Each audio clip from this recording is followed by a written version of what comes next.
Statistical, mathematical fact never has been down. has broken every single record. There is no asset that has come close. It's the only thing in the industry that was not touched, that was not hacked, and it never fails doing what it promised in 2009. It's never What's failed. the best performing asset the world has ever seen? And you'll find out that it's Bitcoin. Boom.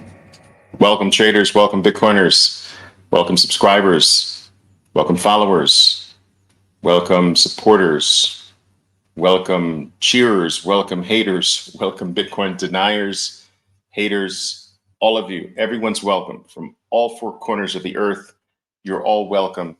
Come on in, guys, make yourselves comfortable.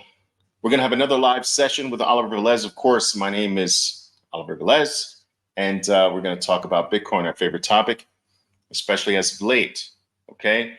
And I got a very fascinating topic to talk to you about today, one that I think has probably taken a number of you by surprise. But I believe you're not going to be so surprised after our little talk today. I think today's talk will spur some very interesting conversations, I think it'll foster some very interesting thoughts on your part regarding how you approach Bitcoin. And I think it'll be quite thought-provoking. I think that not enough people have sort of paid attention or applied a lot of attention to this aspect of Bitcoin in their life, how much of their life should be in Bitcoin. And so we're going to really talk about that. And before I actually get started, I sort of like to make sure we have about 300 people logged in before we start, and looks like we're almost there now, 244, 46, 47. But I don't think that, just as a caveat before I start delving into this topic, I don't think that there is a right allocation, a right percentage of what Bitcoin should represent in your life. I don't think there's a uniformly right answer for everyone.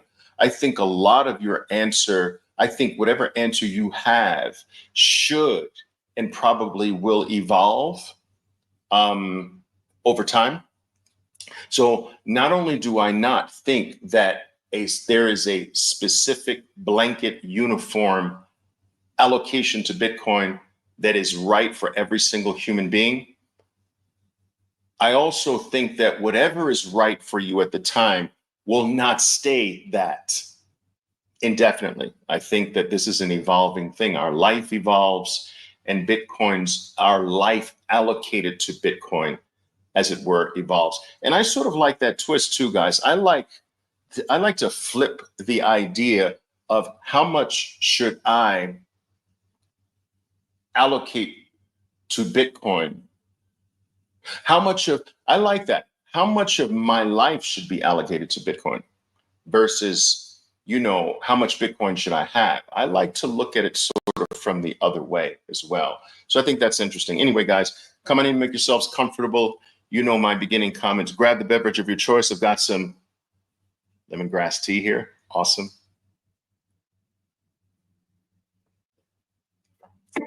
Grab the beverage of your choice. Maybe even grab something to take notes with.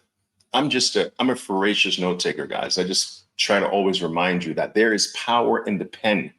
Trust me. Even if you never look at your notes again, something magical has happened just by transferring a thought, an idea, something that made you pause, just by transferring that from the ethereal world of thought onto something that can stare back at you. I think that transfer really does something that just retaining it in your mind does not do. Okay, so get in a habit of taking some notes here. All right, but where are you guys coming in from, guys? Where are you guys coming in from? Where do I see you from? I don't see anybody from anywhere. Usually tell me where you're from, guys. Where are you coming in from? Very quickly, tell me where you're coming in from. Take another sip of my tea here.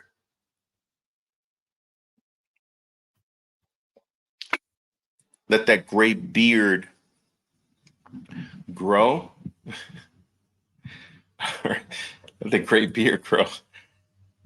UK is in the house. Ohio's in the house. All right. I love it.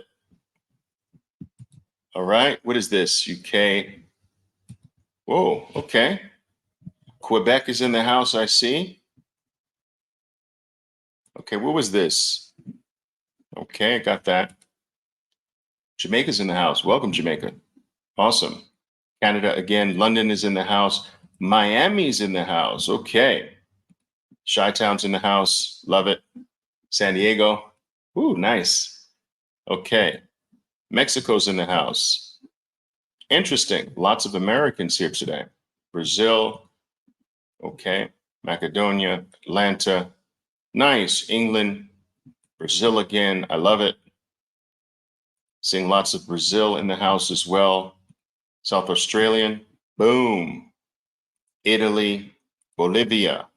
Beautiful. I see Atlanta again. I love it. Okay. I love it. All right, guys. So look, I have about eight things that I want to make sure that I get all in. Now, these things are not in any particular order of importance. All right. So I might, I don't want you to think that the item number one that I speak about is more important than all the other items. Okay. But there are 8 things, and I took some notes. I just want to make sure I don't miss these because I can go off on a rant and sort of miss these things. So I just want to make sure that I get all 8 notes. All 8 items in. So I'm going to start with item number 1. Now, the title, of course, of my talk is Why I Am Not 100% Bitcoiner. This might surprise some, but at the end of our talk, it's not going to surprise you at all. I promise you. All right. So number 1, my age. Okay. I'm not a 100% Bitcoiner, guys, largely because of my age and the status that I've managed to achieve for my age. I was very fortunate, guys, to spend all of my career in the financial markets. So I've done absolutely nothing else with my life. I only know one thing. I know how to play financial markets. I've had no other real job. I've had no other function.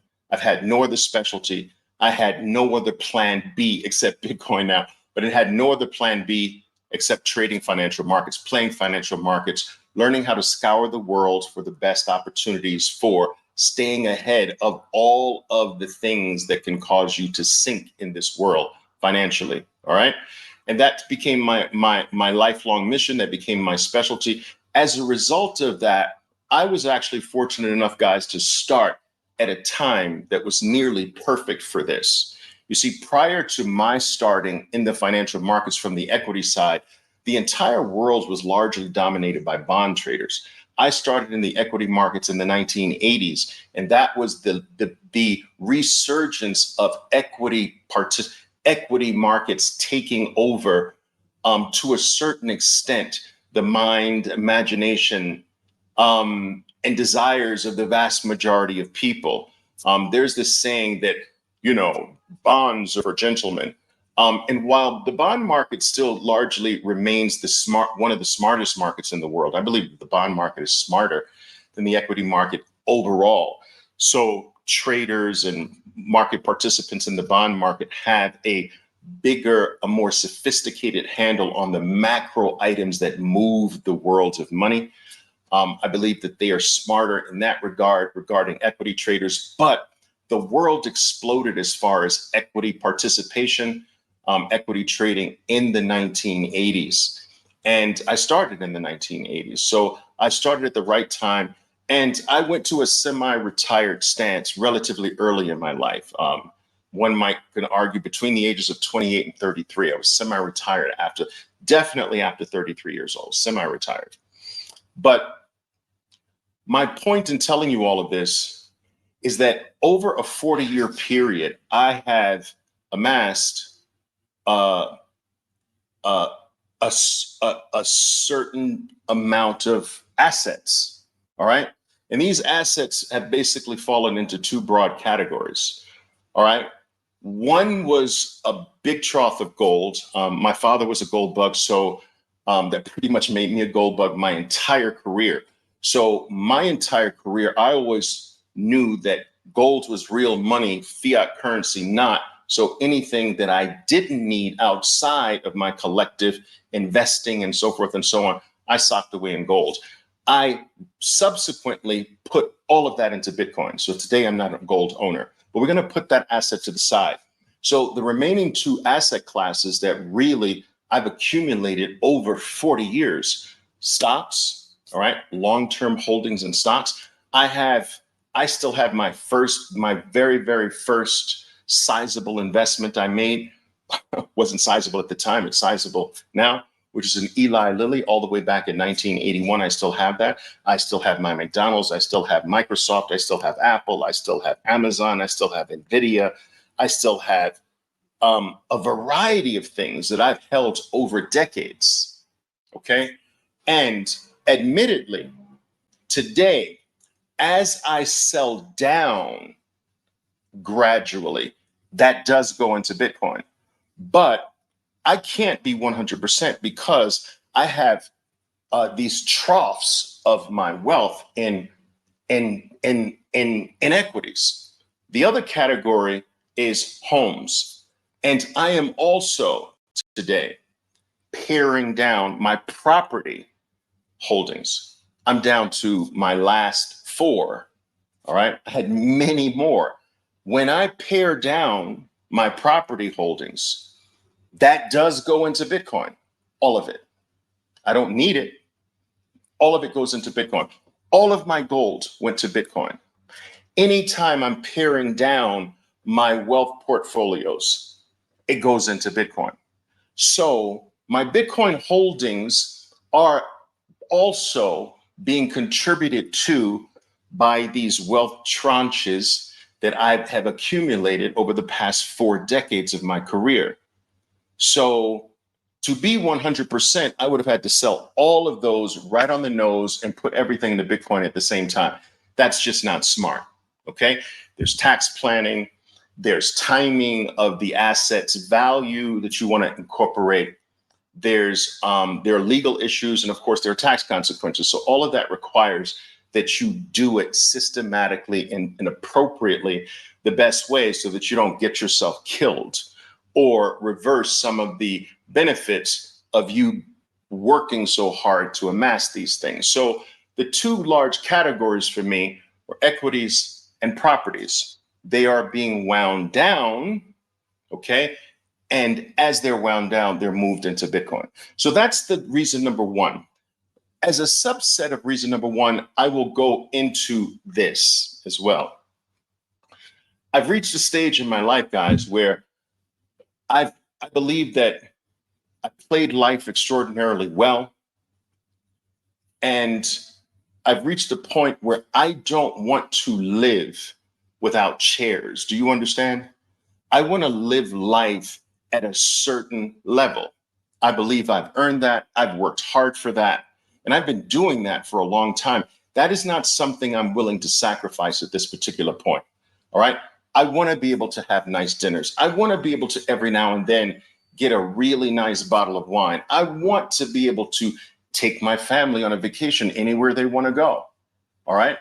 I want to be able to do the things that I've worked very hard for. You know, when I was in 6th grade, my 6th grade teacher, her name was Miss Nardiello. I'll never forget this name. She gave us an assignment. Some of you might know this story. She gave us an assignment when I was in 6th grade, and she told us to go home over the weekend and come back on Monday and give her our specific personal definition of what being wealthy, being rich, being successful is. She wanted to know, what's success for you? What's wealth for you?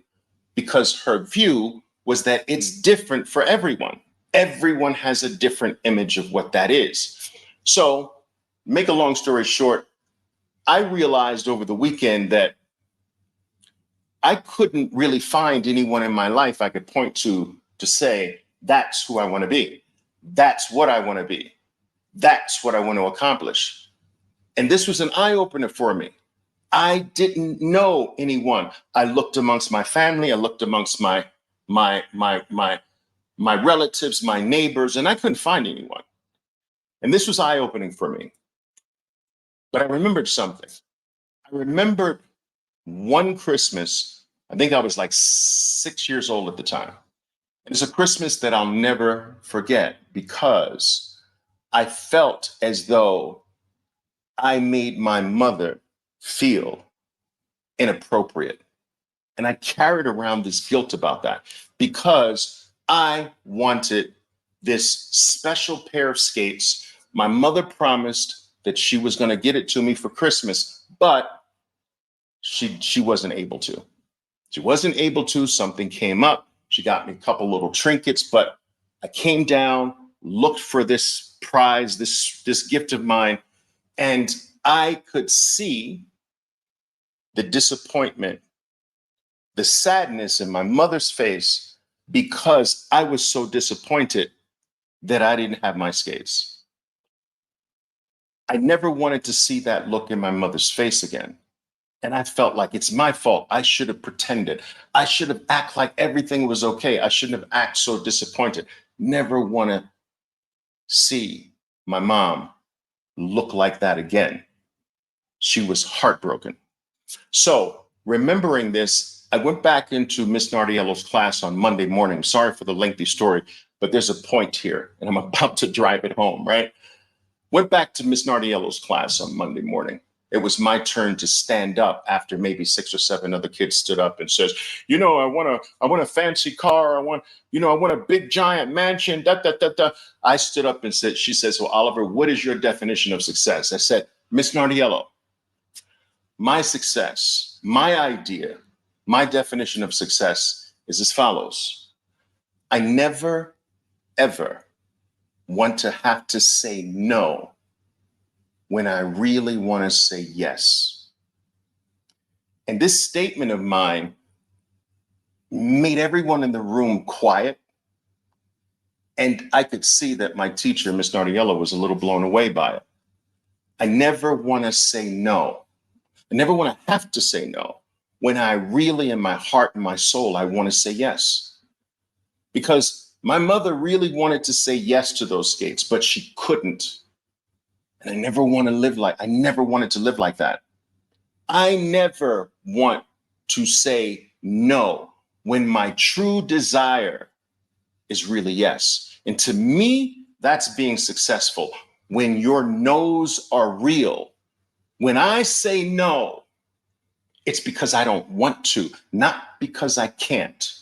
And that's what drove my life. Do you understand?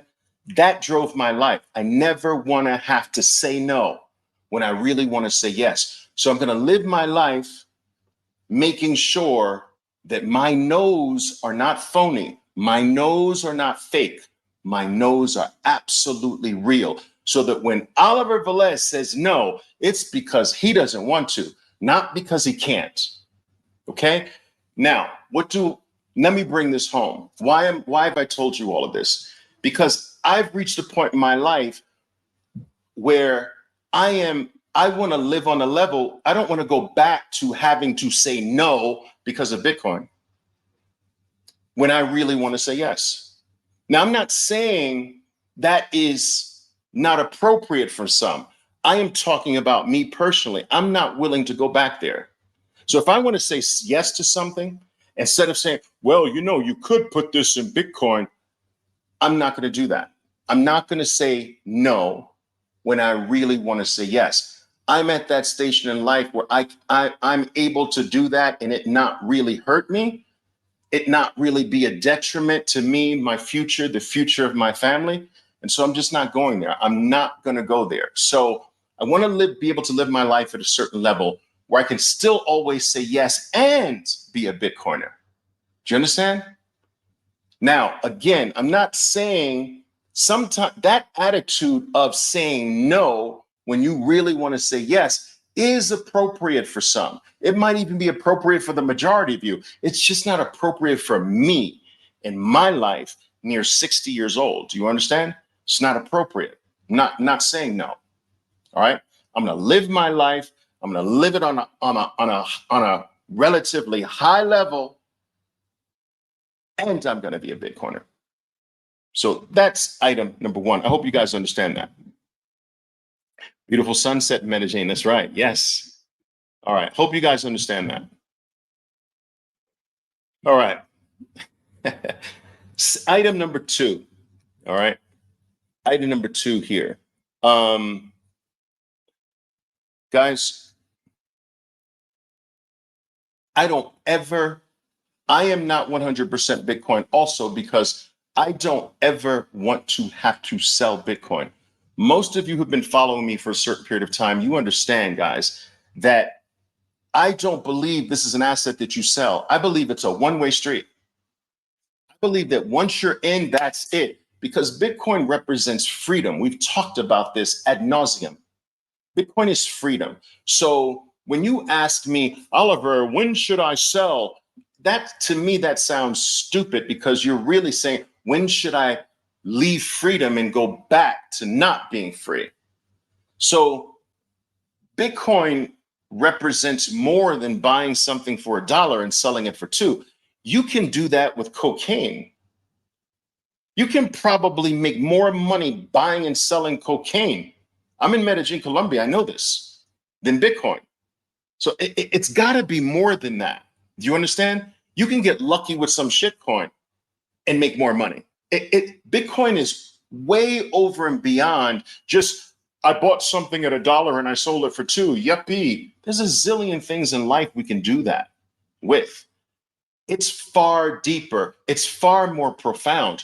Bitcoin is your freedom outside of a corrupt system, from a corrupt system. Bitcoin is your freedom to not be at the will and the whim of a group of other men. Bitcoin is your freedom from being able to be stolen from, being able to be confiscated. Bitcoin gives you your time back. Do you understand? So Bitcoin is far more than just a financial reward. And if Bitcoin has liberated my life, I am not thinking about, when do I go backwards?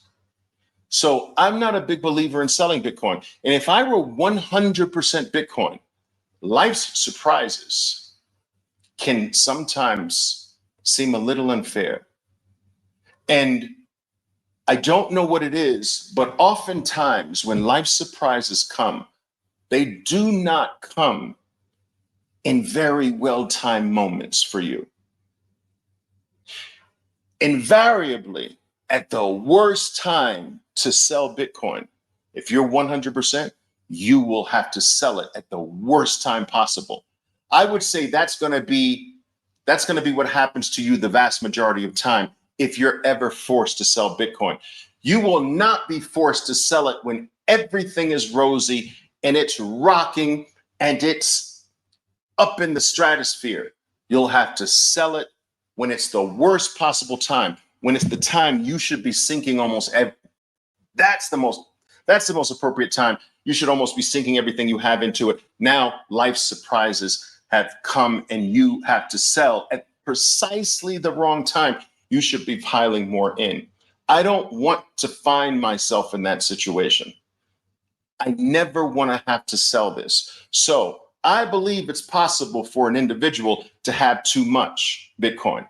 Yes, as bullish as I am on this, as much as I believe Bitcoin is freedom, you can have too much. You can have too much if you put yourself in a position where someone can take it from you because you got hit by a car, or because your mother got sick, or because something else happened.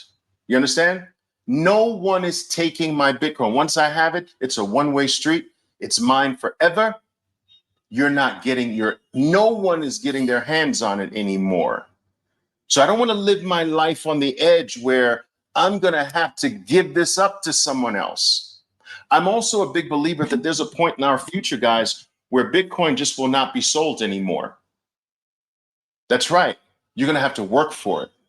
You're going to have to deliver value for it. And that value better be something stupendous, because no one is going to give you Bitcoin for government printed money in the future.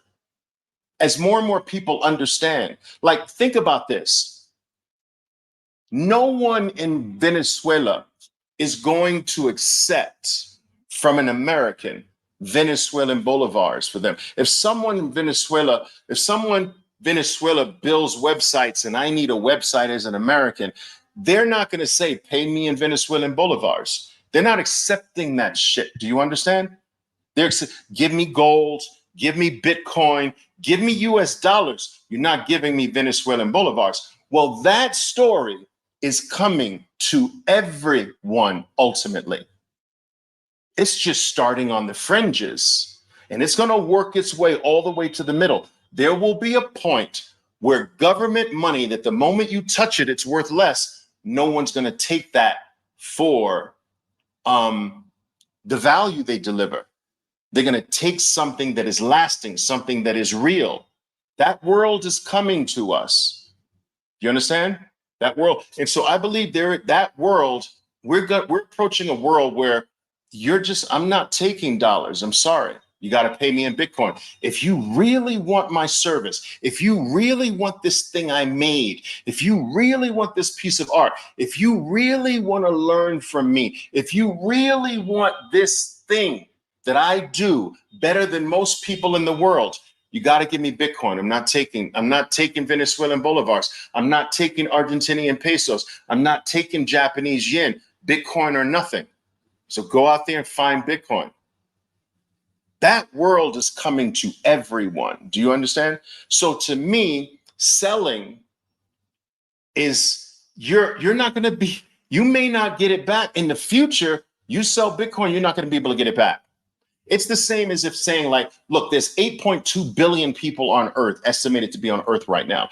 What if there were only 21 million homes for 8.2 billion people to live on? That's impossible. So the value of a home, if there was only 21 million for the entire globe of human beings to live in, those with a home would be the special people. The homes, what cost would what would the value of a home be? Infinity. This is where we're going with Bitcoin. It's going to be infinity. Your home would be infinity if only 21 million existed for 8.2 billion people. Now, think about that scenario. If you'd have a home, you'd never want to get rid of it. You'd pass it on to relative, to generation after generation. And everyone would understand the only way we're going to ever remain with a home is if we hold it. Because if we get rid of this home, we will never in a million years get another one. No one else is going to be stupid enough to give up one of the only 21 million homes in the world for 8.2 billion people. Now take that scenario to Bitcoin. We're going there, people. 21 million for 8.2 million, 8.2 billion now. It is estimated by the year 2050, there's 10 billion. It is estimated, whatever the number is, by the year, 2100. The population numbers are never going to stop. We're growing Earth's human beings at a net of deaths by a net of 250,000 new human beings per day. Every day there's 250,000 new human beings. There's more human beings, but net of deaths, there's 250,000 net new human beings on this earth every single day. Do you understand? This makes Bitcoin more valuable by the minute. Every single human being born, the value per Bitcoin goes, the value per human being's worth of Bitcoin goes up every few seconds of the day. That's crazy. So there will be a point when, as the world understands more, like they understood the importance of fire, like they begin to understand the importance of electricity, when they begin to understand the importance of the radio, then the computer, then the smartphone, then the internet. Do you follow what I'm saying? It's all the same. It's the same trajectory. It's the same path repeated over and over again. And when everyone understands, you're not going to be able to buy this for paper. I'm telling you. No one's going to give it to you for paper. And so I'm sorry for digressing a little bit. My major point is this. I think Bitcoin should be approached as a one-way street. You don't ever let it go again. And there is something that happens, guys. Something that you unleash that's hard to get back. When you sell Bitcoin, you break something. It's a sin that, in my opinion, that's hard to be forgiven for. You release something, it becomes easier to do it again. Do you understand? You break your virginity, if you will.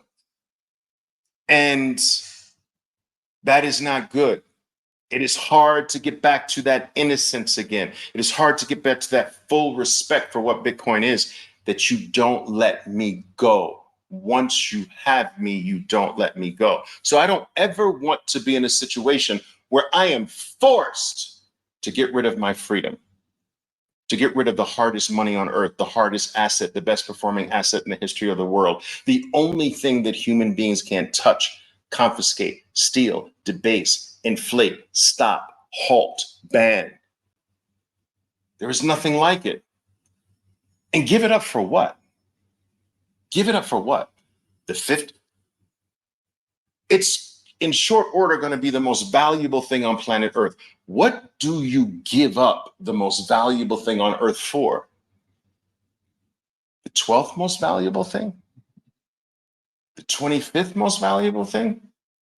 Like, what do you sell the Mona Lisa for? Do you know what the value of the Mona Lisa is? There is no value. It's infinite. When's the last time you've heard oh, we're selling the Mona Lisa? Nobody sells the Mona Lisa. You don't sell that. I don't ever want to have life force me to give this to another man. I approach it like 21 million homes for 8.2 billion people.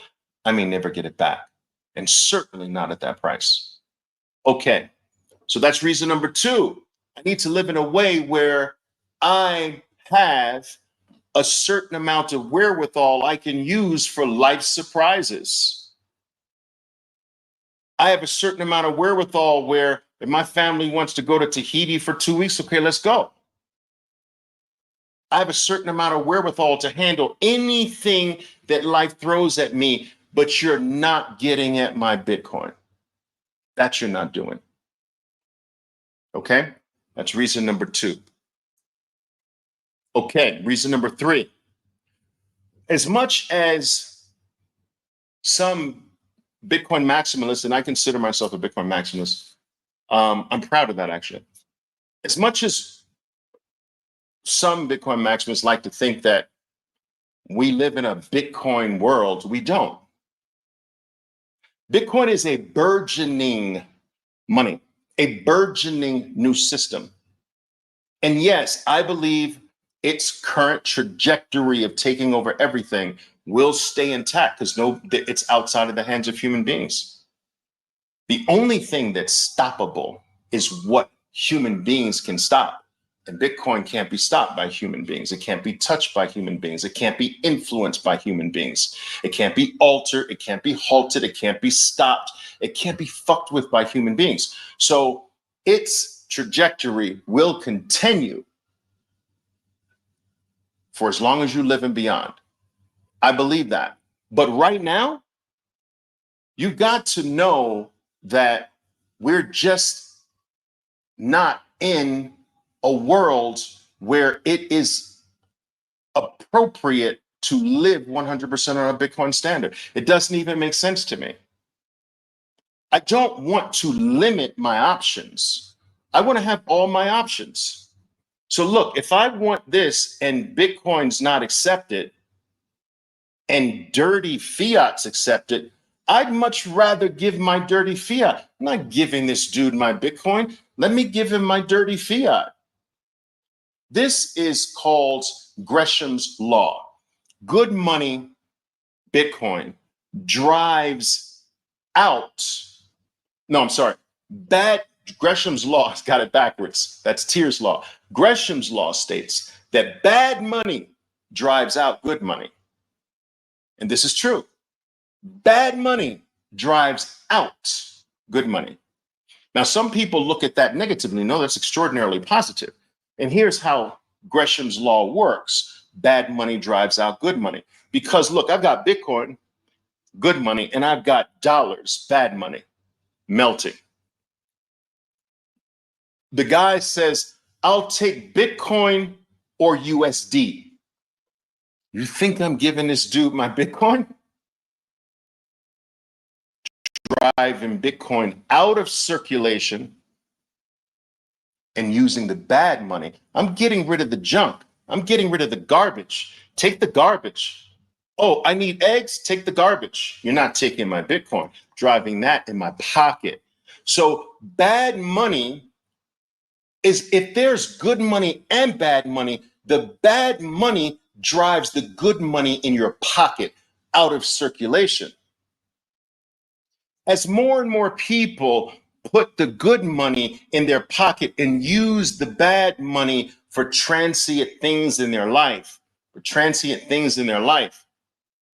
when enough people have Bitcoin in their pocket, some people are going to start saying, wait a minute, I don't want your bad money. That good money in your pocket, in your cold storage, I want that. You want what I'm offering here? You want this? You want my home? You want this penthouse? Okay. Give me the good money. And that is going to start happening over time, more and more, where people are going to say, nope, put the bad money away. I'm not doing that. If you really want the value that I have, if you really want that specialty that I do, if you really want my talent on this for you, give me some of that good money. And as more and more people do that, Gresham's law of bad money driving out good money changes to Tyr's law. Look this up. Gresham's law, Tyr's law. Look them both up. Tyr's law states that then good money starts driving out bad money. As more and more people say, I know you've got Bitcoin. Don't give me this idea that you only have the shit money. I know you got Bitcoin. If you want this, you're going to have to give me the good money. As more and more people starts doing that, less and less people start accepting the bad money. And now good money drives out the bad money. So much so that the good money starts being your main medium of exchange. But you can't get to the main medium of exchange until you have Gresham's law period for a while, where good money has been driven into your cold storage. Over millions, tens of millions, billions of people first. Then there's a gradual shift to Tyr's law, where it becomes more and more of the only money that's demanded. That's when you move to medium of exchange, evolutionary step in Bitcoin's process. Now, I say all of that to say this, people. We're not there. We're not at the stage of Tyr's law. We're not at the stage of Bitcoin as medium of exchange. And thank God, because number go up is bigger during Gresham's law. It is not that big during Tyr's law. Don't rush Tyr's law. Don't rush medium of exchange. That's when your main money starts to stabilize. I want more number go up. So these medium of exchange maxis have no concept of the evolutionary steps in the process of a money becoming a full-fledged money. So this is why I say that Bitcoin is a burgeoning money. It is on its way to being a full-fledged money. And thank God, because the greatest opportunity is before it becomes a full-fledged money, not after it becomes a full-fledged money. And so because we live in a world where I have Bitcoin, listen to me, I have Bitcoin. I also have dirty fiat. And people are still stupid enough to say, give me the junk? Really? Man, I'm going to take that trade every day. I'm going to keep my Bitcoin and give them the melting ice cube. Oh, you want the melting ice cube? By all means. I'm not rushing the day where someone says, Oliver, no, I'm sorry, man. You got to give me Bitcoin. But I need this for my family. All right, if you need it for your family, you're going to have to give me Bitcoin. Oh, okay. I'm not rushing that day. So we're in the era where most of the world will still take your dollars. Can you freaking believe that? The thing that's mathematically designed to make you wealthier every 4 years of your life. They don't want that. They want the thing that's mathematically designed to make you poorer every 4 years of your life. I will take that trade every single second of the day. Do you understand? I'll take it twice every single second on Sundays. Be glad we're in this phase. There are going to be people in your bloodline that look back on your era today and says, I can't believe that my great uncle lived in a time where people literally accepted government money instead of Bitcoin. Really? You're going to have people in your bloodline that say, I can't believe that my grandfather, my grandmother lived at a time where people actually accepted dollars for their Bitcoin. Like, who would do that? Crazy, right? So my point is that because we're not there yet, I'm going to use the bad money and keep the good money. But if I'm all in on Bitcoin, I got to use the good money just like I would use the bad money. Or I need to put gas in the car. Or I need to now cash out some Satoshis to go grocery shop. I'm not doing that, dude. We're not there yet. That's freaking wishful thinking. None of that makes sense to me. I'm sorry. I'm offending some Bitcoin maximalists right now. I consider myself part of you, but I'm not there. I've got bad money and I'm going to get rid of that. I'm not getting rid of the good money. That doesn't even make sense to me. All right. All right. Okay. That's item number 3. We don't live in a Bitcoin. We don't live in a Bitcoin world yet. We're going there, but it's not yet. All right. 4. I think I already covered this. You have assets, real estate, stocks. I'm winding down. All of my gold is in Bitcoin. All of it. Late 2022, pushed all of my gold into Bitcoin. It took me months. People say, oh, well, the gold market is very liquid. It's, 19 to 21 trillion dollar market. The gold market is not liquid. Dude, I'm telling you, as a lifelong, my father was a gold bug and benefited from that huge gold run up in the 1970s. He accumulated gold illegally back in the 1960s, early 1970s. It was illegal.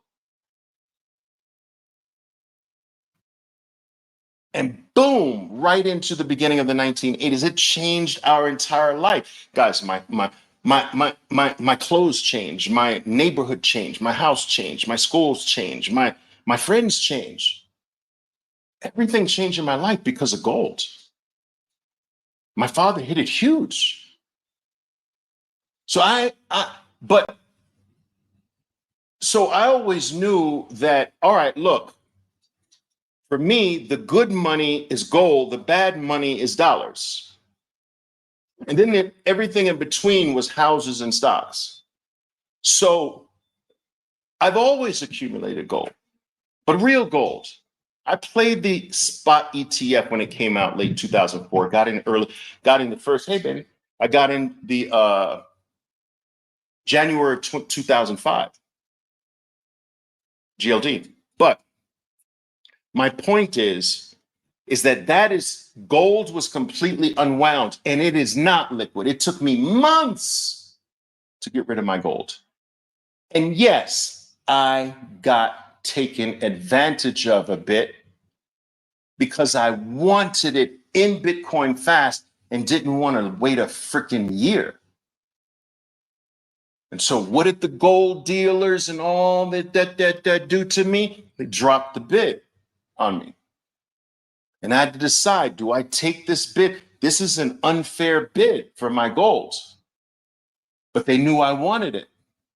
This is what I mean. That shit doesn't happen in Bitcoin. I had to rely on other men to set the freaking price for my gold. I had to rely on this other man. These other human beings dictated how much I got from my gold. That's bullshit. When you have it in sufficient amounts, it is not liquid. I'm telling you. My father experienced the same thing in the beginning of 1980 when he was getting out of his gold. He got raped a little bit too, found out how illiquid the market was. Guys, it's a freaking, I'm not going to say it's a farce, but it is not what it's cracked up to be. I'm telling you, maybe 2,000 years ago, maybe 500 years ago, but today, gold is not cracked up what it's to be. I had personal experience of this. And most gold people talking out there, talking about, oh, it's better than Bitcoin, and it's the real money. They don't even have gold. They got an ETF or something. And most of them don't even have anything. They're just talking BS. Aren't you tired of like just poor people with nothing pretending like they know shit?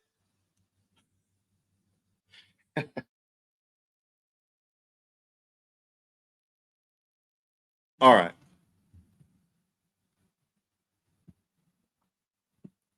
Now, what else here? Let me go over.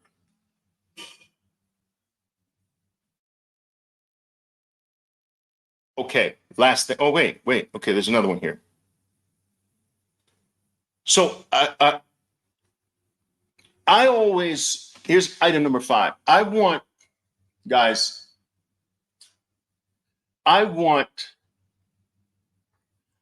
always want a certain amount. I don't know if this is just drilled into me from just really young, but I want a certain amount of dirty money, cash. I want a certain amount present at all times. At all times. Because as I mentioned earlier, I want to be able to meet any surprise life comes at me so that I can live fearlessly. I don't care what happens in life, I can handle it. I don't want my family to live in fear. I want them to live with in an absolute fearless way, unbothered, untethered by anything that can happen in life.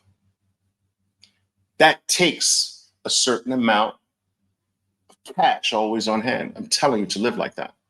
Now, from this cash amount, I'll be able to handle any life surprise. Just throw me any curveball. I got it. Without you touching anything that I won't want you to touch. All right?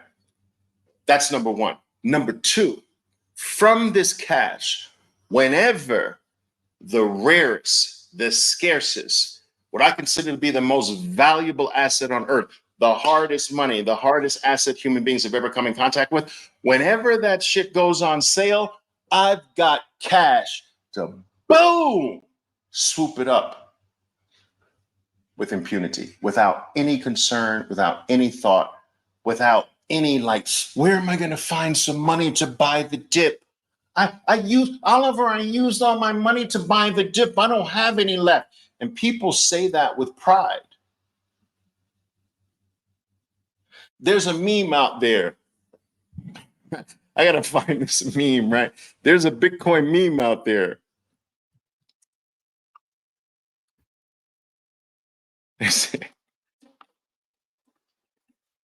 Here it is. I want to show it to you.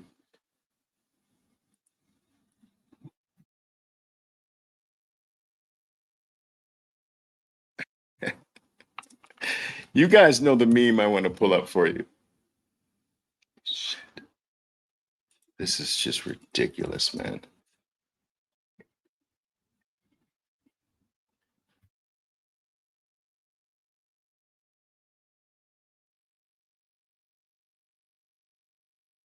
This is it. All right, let me show it to you. You guys know the meme.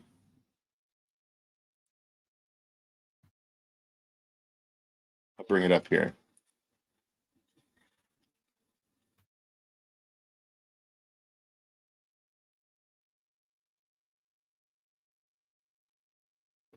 He said, yeah. It says, you guys still have money to buy the dip? I always want to have something that available to buy the dip. Do you understand? Always. Some Bitcoin maximalists will disagree with me. I get it. I understand. But that's just for me. I have bought every single dip for the past 4+ years. I have missed not a single one. Do you understand?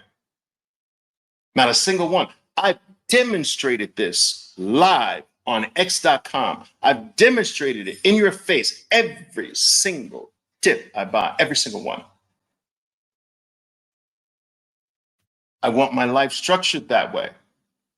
I want to be able to take advantage of opportunity when it comes, not just say I'm broke when it comes. I don't have anything. I wish I had something to take advantage of this opportunity, but I'm out.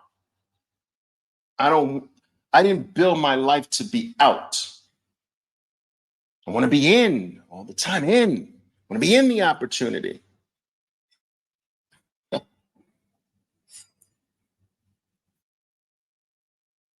You guys still have money to buy the dip? I don't ever want to be that dude.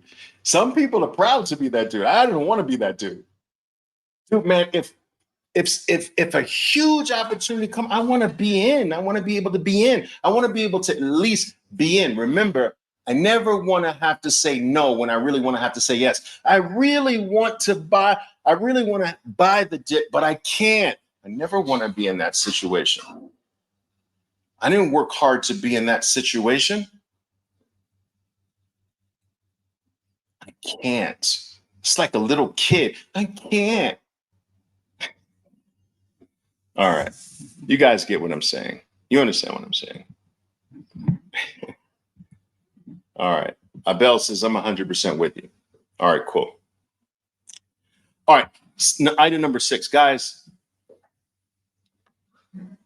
I don't want this to come across the wrong way. Please understand that if it does, it's not my intent. It's not my intent to come across the wrong way. So I don't want this to come across the wrong way. But I've built my life in a way where my cash flow daily is big. It's huge. So I have a strong daily cash flow. So this makes it almost, I'm not going to say impossible, but it makes it very difficult to be 100%. By the time I'm buying Bitcoin, like more of it's come in. All right. That's just the way I've structured my life. All right. So the cash flow is constant and it's 24 hours a day. Right. So what I do is this moves into one of my future points, but I always retain 15%. So I've always looked at my cash flow as I can do whatever I want to with 85%, but 15% goes to the cash till. Do you understand? And what I mean by cash is cash equivalent, something that I can, is very liquid. It's not just simple cash sitting in a freaking bank account.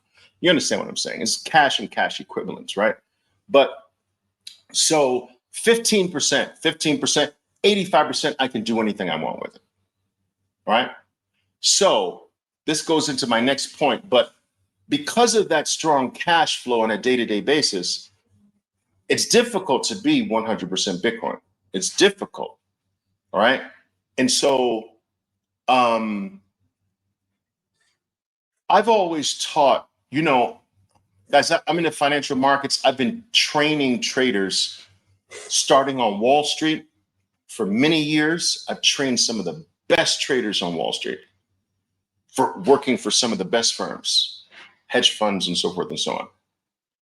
Later in my career, I decided to switch my focus to train Main Street, how to play like Wall Street, right? And what I've always taught Main Street was always come to me and say, Oliver, what kind of trader should I be? Should I be a trader that focuses on developing income, which is smaller, but more frequent, income smaller, more frequent? Or should I be one of the traders that I read about that focuses largely on big, longer term, wealth oriented plays? Which one should I be? Which one should I focus on? I'm like, that's the wrong question. That's like saying to a coin, which side should I be, heads or tail? No, dude, you're both. And so I always built a strong cash flow game. And so cash flow to me was like your bloodline, your life. Cash flow allows you to live free. Cash flow allows you to have little to no concerns, no fears. You can do this and it's replaced the next day. You understand? So it does require that you be more responsible than someone who gets their pay measured out. I get paid once a month. Okay. That's monthly cash flow. That's not really cash flow. Cash flow is constant. So I worked on building a strong cash flow, but I worked on building the cash flow to a level that is way over and beyond what I need to live my life. So 85% I don't want, I don't need now. Boom, that goes somewhere else. I retain the 15%. Okay. Now, why did I tell you that? Yes. So, my point is, you've got to be an income producer and a wealth accumulator. Bitcoin is the perfect vehicle to be a wealth accumulator, but you've got to work on having an income producer. Bitcoin's not an income producer. It's a wealth creator. You understand? But if you're just Bitcoin, where's the income side of this? Where's that? Because there's two sides of the coin. It's income and wealth, income and wealth. Where's your income side, dude? You just got the wealth side? It doesn't work that way. Now, some of you, your income side is your job, your career. That's fine. Some of you got a business. That's fine. Some of you have a craft, an art, whatever. That's fine. But whatever it is, you should try to make that strong. Like that's what I focused on, making my income side strong and growing it to the point where now I could take chunks of that income and move to the wealth column, the wealth category. You understand? And so anyway, the cash flow is still strong, making it very difficult to be 100%. Now, remember I told you, this gets me to item number 7. Remember I told you that there's, I use 15% of the cash flow, 85% to whatever else, right? I don't need the 85%, right? So let me show you. This is where I believe is the right amount for most people. This is the right allocation for most people. And I believe that BlackRock got it right. Take a look. BlackRock got it right, guys. Read, just read. I'm going to take a sip of my tea. Just read. I'm going to go down here and I'll just have you read so it's bigger. Oh, that's weird. Okay. Look, read. BlackRock suggests an 85% Bitcoin allocation. BlackRock's insights. BlackRock recommended massive 85% Bitcoin. This is from the biggest wealth manager on planet Earth. They're telling you 85% is the number.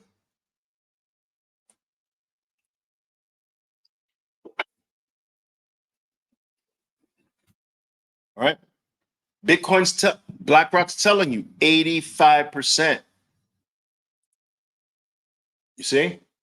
Now, if anybody wants a good report to read, this one is a fairly decent report to read. Let me see this here, guys. Give me a second. Here. The Morgan Creek. So Morgan Creek Digital analyzes BlackRock's, let me see if you can see that, analyzes in this report, they analyze BlackRock's study that suggested an 85% Bitcoin allocation. So just Google BlackRock Bitcoin allocation 85% and you'll find all of this stuff, right? Okay. So I'm living according to that, guys. 85% goes to Bitcoin. 15% goes to the cash till. Do you guys understand me? 85% goes to Bitcoin. 15% goes to the cash till. That's how I divide everything that comes in. 85% Bitcoin, 15% everything else. 85% Bitcoin, because I don't need the 85% for my day's life. I don't need it to live on, or whatever the case is. Boom, Bitcoin 15% to the cash till. All right. Make sense? Yes?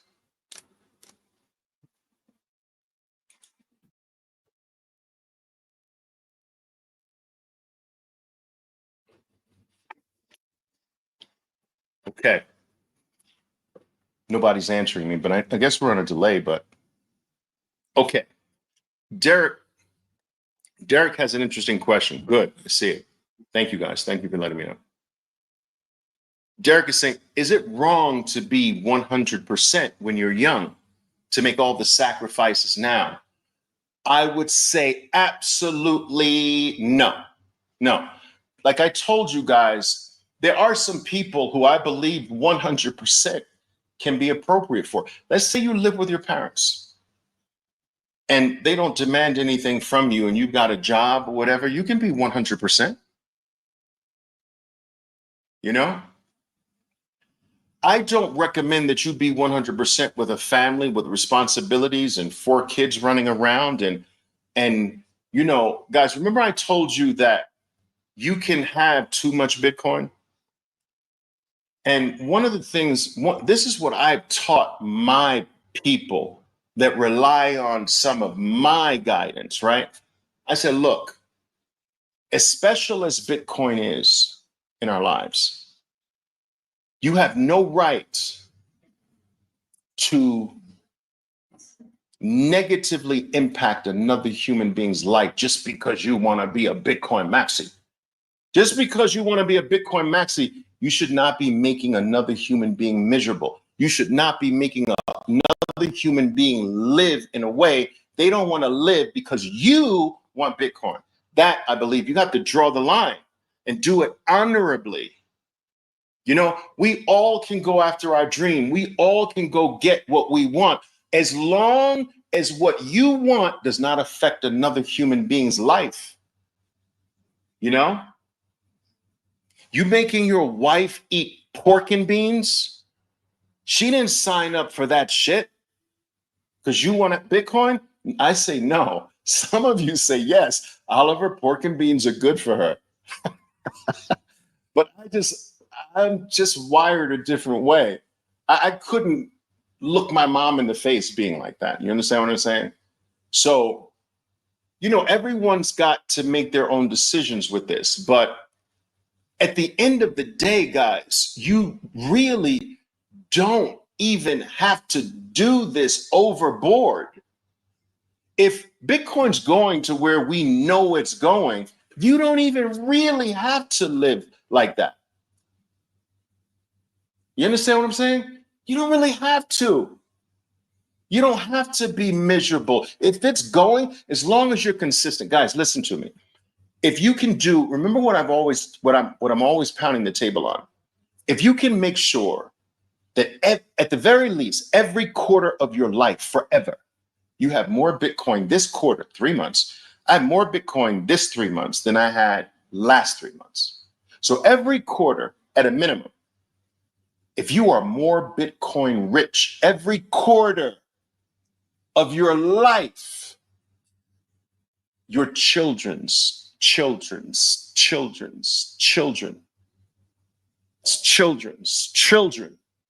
will remember your name. That's where this shit's going. That's all you have to do. Now, it's better if you can do it bi-monthly instead of every 3 months, every 2 months, have more, or every month have more Bitcoin than last month, or every week have more Bitcoin than last week. If you do that forever, no one in your bloodline, no one in your family in the future will ever have to live in fear, uncertainty, without and in doubt. Never. As I told you, your children's children will remember your name. And so, in order to do that, can you do that in a way where you also live? Right? Can you make sure that I have more Bitcoin this week than last week and live? Can you make sure that you have more Bitcoin this quarter and last quarter and also live? I mean, you know, that's my philosophy. And I go at it hard, guys. I go at it hard. I told you 85% in Bitcoin, but I go at it hard. But still, that 15% of mine, I'm living. I'm socking some in the cash till, and I'm also living. And I'm living well. Sorry. I work too hard not to live well. I'm living well.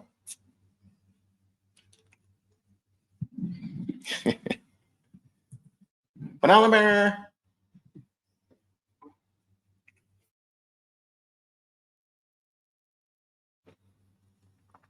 All right. What's the last thing? That was 7. Bitcoin's 85% rule. I like that. I like that. I like that 85%. All right. I wouldn't go smaller than 75%. I like that 85%. All right. I appreciate every live you do, Oliver Velez. Thank you. I appreciate your appreciation. Thank you so much. All right. Okay. Last thing. This is the last one, 8, right? Borrowing. Get this. Smoke on this. Borrowing is the future. And as that becomes more fleshed out on Bitcoin, borrowing against your Bitcoin, we can inch toward a 100% allocation. I told you that I don't believe that whatever stance is yours is appropriate for you now will stay that. I mentioned that at the top of our talk today. If it's 85%, you're not going to stay at 85%. As life goes on, I believe we move closer and closer to 100% because the world's going to move to a Bitcoin standard anyway. So the movement itself is to 100%. But what I'm saying is that borrowing in particular, it's available today. You can do it. You can pull it off. It's a little bit cumbersome. Some people require you to do it through an LLC and this and that, but this is going to proliferate over the next 2 years. You will be able to walk into any financial institution on planet Earth, post Bitcoin up as collateral, and get anything on planet Earth you want without ever selling a single freaking Satoshi. This is coming, guys. Do you understand? And when that happens, yes, now we can go 100%. That's it. That's turning your Bitcoin into the ultimate self-run bank. Do you understand? because you can tap it up for anything in life you want without selling it. And that's going to move us closer to a 100% Bitcoin standard.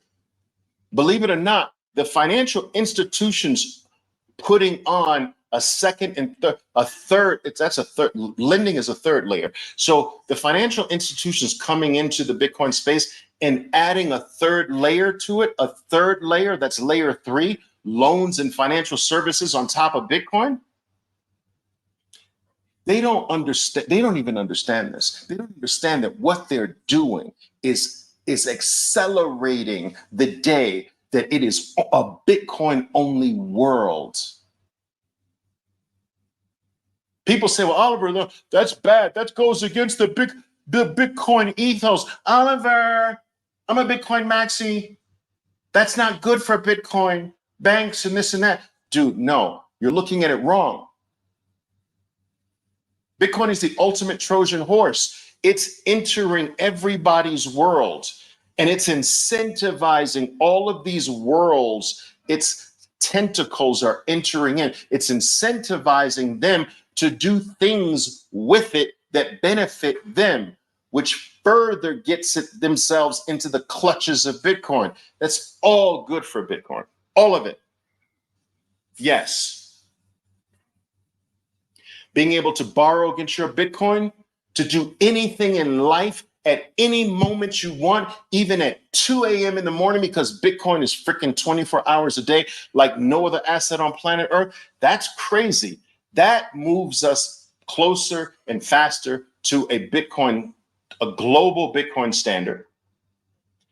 It accelerates the need to have this most pristine of all collaterals, because people are going to give you more for Bitcoin collateral than a house collateral, than a building collateral, because it's global and it's available 24 hours a day.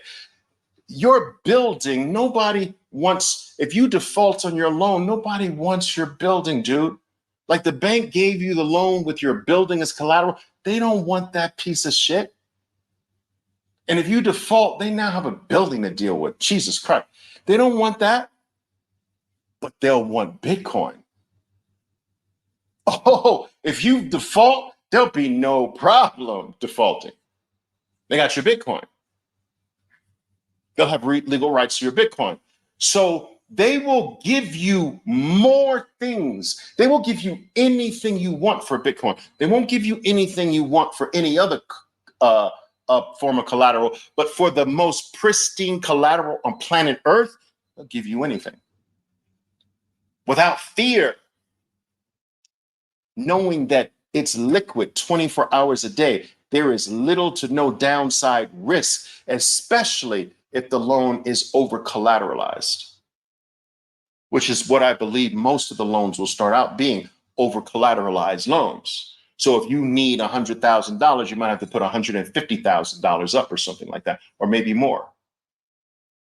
But that's okay, as long as you don't have to sell your Bitcoin. All right. So let me just show you what's coming, guys. Can I show you this?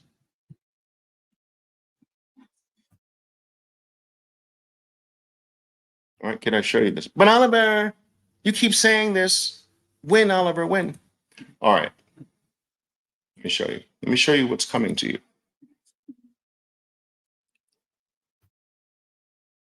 Is it this one? Yes. Read this. Smoke on that. That's right. Smoke on that.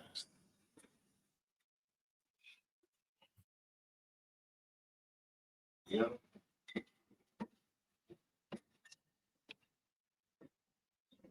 You guys smoke on that for a little bit. When I finish, I'm going to smoke on this. Nothing like a good Cuban. Those fringe benefits. Having a little bit of cash on the side, you know? All right, smoke on that. $2 billion is being invested, initial financing, to do what? To give you and me the ability to borrow against our Bitcoin and get anything on planet Earth we want without ever having to sell our Bitcoin. Read it. Read it.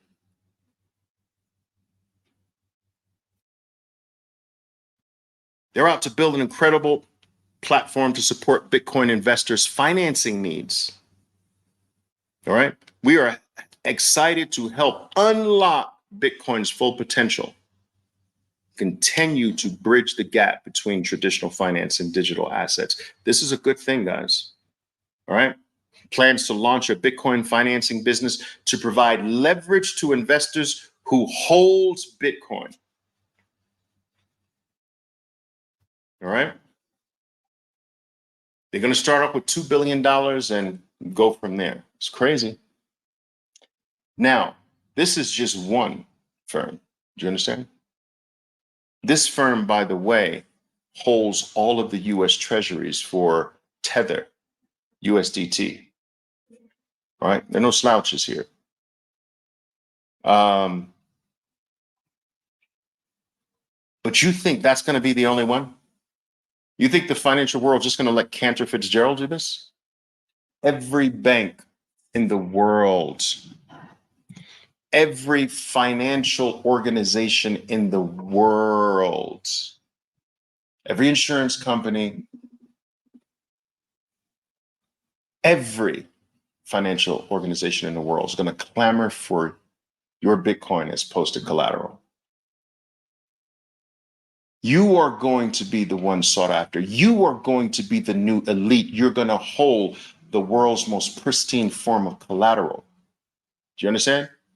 There will be a different level of collateral for those who hold actual Bitcoin versus those who hold paper Bitcoin like ETFs. No one in the world is going to tell me that it's going to be better to hold a Bitcoin ETF than hold the real thing. No one in the world is going to tell me that. But Oliver, it's the same thing. Bitcoin ETFs are the same thing. No, it's not the same thing. That's like saying my cheap little rendition of the Mona Lisa hanging on the wall that I bought for $10 down the street from the Louvre in Paris is the same thing as that ugly picture that I saw in the Louvre. That's not the same thing. There's no way. There's no way. There's no world in which owning the real thing is less valuable than owning the thing that's not the real thing. Like that's just even stupid. It's stupid to even think that.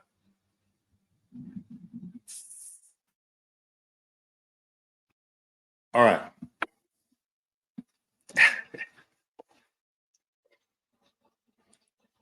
Smoking anything is not good.